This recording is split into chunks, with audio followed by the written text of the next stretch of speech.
حدثنا إبراهيم بن موسى قال حدثنا هشام بن يوسف أن ابن جريج أخبرهم قال أخبرني هشام عن عروة أنه سئل أتخدمني الحائض أو تدنو مني المرأة وهي جنب؟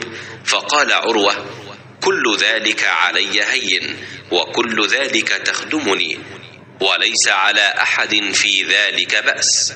أخبرتني عائشة أنها كانت ترجل تعني رأس رسول الله صلى الله عليه وسلم وهي حائض، ورسول الله صلى الله عليه وسلم حينئذ مجاور في المسجد يدني لها رأسه وهي في حجرتها فترجله وهي حائض. يا رحمة للعالمين تو آفتاب غار بھی تو پرچم. ان سے سوال کیا گیا کیا حائضہ بیوی میری خدمت کر سکتی ہے یا ناپاکی کی حالت میں عورت مجھ سے نزدیک ہو سکتی ہے؟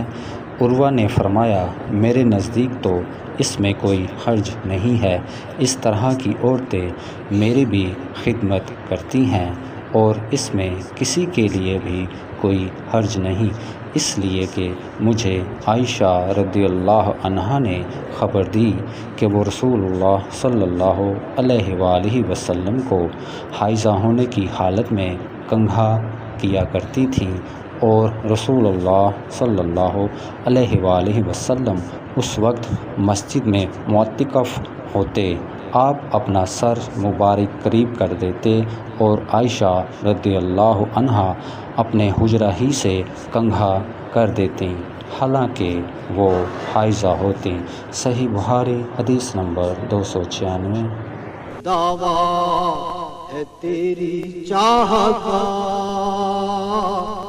اس امت گمراہ کا، تیرے سوا کوئی نہیں